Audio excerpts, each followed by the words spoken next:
দেখতে এটা দিয়ে কিছু করা যাবে নাকি? ডুমুরের তরকারি করছিলাম, কিছু বেঁচে গেছে। আচ্ছা ডুমুর, হ্যাঁ হ্যাঁ হয়ে যাবে, চলো তাহলে। হ্যাঁ দেখি। সবার প্রথমেই কড়াইটাকে খুব করে গরম করে নিয়ে একটু সর্ষের তেল দিয়ে দেব, ফোড়নে দেব কালো জিরে, আর তার সাথে করে রাখা ডুমুরের তরকারিটা কিন্তু আমি আবারও কড়াইতে দিয়ে দেব। সাথে একটু টকটক ভাব আনার জন্য দিয়ে দেব আমি অল্প করে চাট মশলা। ভেজ দিনে খুব বেশিভাবে তো টেস্ট করার জন্য একটু একটু মশলা আমাকে অ্যাড করতেই হয়, তাই না? যাই হোক, এখানে ময়দাটা মাখার জন্য আমি কিন্তু একে একে ময়ম দিয়ে নিচ্ছি। তার মধ্যে স্বাদ মতো নুন, স্বাদ মতো চিনি এবং একটু তেল দিয়ে দিচ্ছি। সেটা হচ্ছে রিফাইন তেলটা গরম করে রেখে ঠান্ডা করে দিয়েছি, যাতে করে ময়মটা কিন্তু খুব ভালো হয়।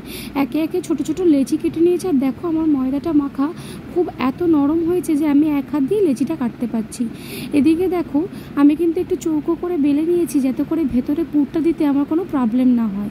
একটা দিক আমি কিন্তু নর্মাল করে ফোল্ড করছি, অন্য দিকটা কিন্তু আমি একটু জল দিয়ে ফোল্ড করে নেব, তার কারণ এটা কিন্তু খুলে যাবে না। এদিকে দুপাশে আমি কিন্তু কাঁটা চামচ দিয়ে একটা ছোট্ট ডিজাইন করার চেষ্টা করছি। এটা চাইলে তোমরা কিন্তু স্কিপ করতে পারো। একে একে করে সবকটা জিনিস আমি বানিয়ে রেখে দিয়েছি সাইডে।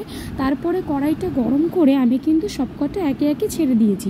তবে মনে রাখতে হবে কোনোটাই কিন্তু করার সময় আঁচটা কিন্তু বাড়ানো যাবে না, তার কারণ এটা লো ফ্লেমেই ভাজতে হবে। তুমি যদি এটা বেশি ফ্লেমে ভাজো তাহলে কিন্তু এটা পুড়ে যাওয়ার চান্সেস থাকে। এদিকে মাকে আমি বলছি, না কিছুই করতে পারিনি গো তোমার ডুমুরটা দিয়ে, কিন্তু তুমি দেখবে কি করেছি। দেখো এই হলো আমার আজকের খাস্তা নাস্তা।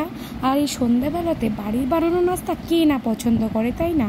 আমার তো ভীষণ ভালো লাগে ছোট ছোট এক্সপেরিমেন্ট করতে। হ্যাঁ, রান্নাতে কিন্তু খুব একটা পারদর্শী আমি নই, হয়তো কোনোটা টেরা বেঁকা হয়ে যায়, কিন্তু চেষ্টা করি নিজেই হাতে কিছু তৈরি করার। আমার ভীষণ ভালো লাগে কাউকে নিজের হাতে কিছু তৈরি করে খাওয়াতে।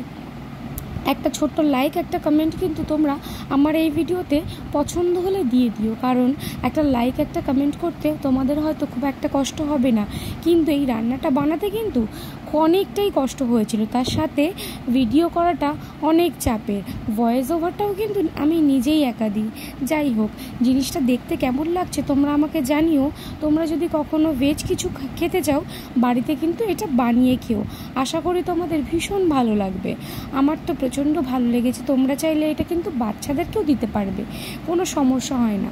বোনের এই দিন ছুটি ছিল, তাই ভাবলাম ওর ছুটির দিন বাড়িতে বসে খাস্তা নাস্তা বানিয়ে দিই, তাহলে ওর মনটাও খুব ভালো লাগবে। আমার বোন বরাবরই বাইরের কিছু নাস্তা খেতে ভালোবাসে, তাই আমি চেষ্টা করেছি আজকে বাড়িতে বানিয়ে ওকে ইমপ্রেস করার। যাই হোক, তোমাদের তো দেখিয়ে দিলাম পদ্ধতিটা, আশা করি তোমরা সবাই ট্রাই করবে। দেখা হবে পরের অন্য কোনো ভিডিওতে। টাটা বন্ধুরা।